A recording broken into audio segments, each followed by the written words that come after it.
television interview where you were on the other side of the microphone interviewing Dr. Michael Hudson, who also is a PhD in economics. In theory, the two of you guys, you're both PhDs, you're kind of representatives of academia in a sense. At one point, Hudson quips that he basically has his PhD because it's the union card, as he put it, that you need to be taken seriously. But he goes on to say that he learned nothing useful in studying for his PhD, and everything useful that he knows he learned by actually working in financial markets.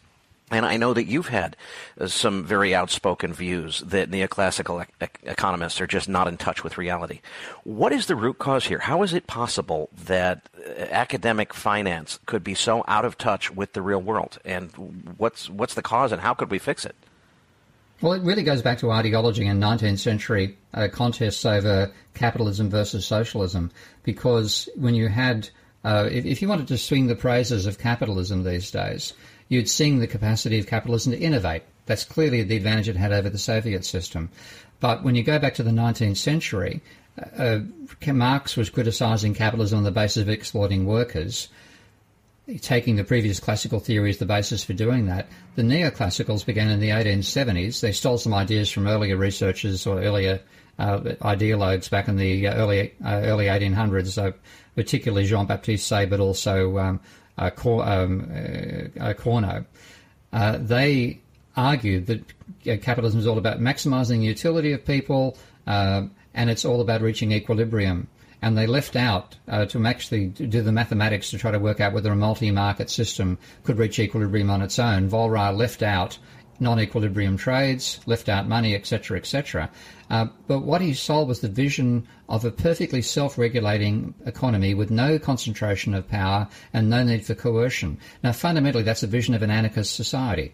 It's saying the market is the ultimate anarchist governing system. You don't need politicians, you don't need regulations, you don't need compulsion. Leave it to the market, the law reaches lovely equilibrium. And that becomes a beautiful, seductive vision for young, particularly male, nerdish men who end up going into doing an economics degree, and they actually love that vision. They become dedicated to it. They really become zealots for that vision of capitalism rather than analysts of what actually exists as capitalism. And given that nature, they drive out anything which is an alternative perspective. So if you read Schumpeter, who talks about the instability of capitalism, if you read the evolutionary economists, in general, if you read Marx in particular, you get a vision of capitalism they don't like, and they drive that vision out. So what you get is inculcation of a vision based on an incredibly stylized model which emphasizes stability and equilibrium as the strong major attractions of capitalism, when in fact instability and innovation are its main features and strengths. And that religion is what you learn if you do a university degree. You only learn the other stuff if you go looking in the netherworld. You look for the people and the bookshelves in economics they don't put onto the reading lists, and that's where you find the good value. I was a bit luckier than Michael. I had a brilliant historian of economic thought called Ted Wheelwright, who was my lecturer in my third year as undergraduate, and just exposed me to this enormous range of writing that I hadn't learned through my mainstream courses, and I then read further in that area. Michael, in a similar sense, got a couple of leads, in particular in America's case, learned about the original protectionist lobby in America, which really was their success in policy is really why America managed to industrialize so well in the 19th century. And he learned that literature. So we taught ourselves out of school, so to speak.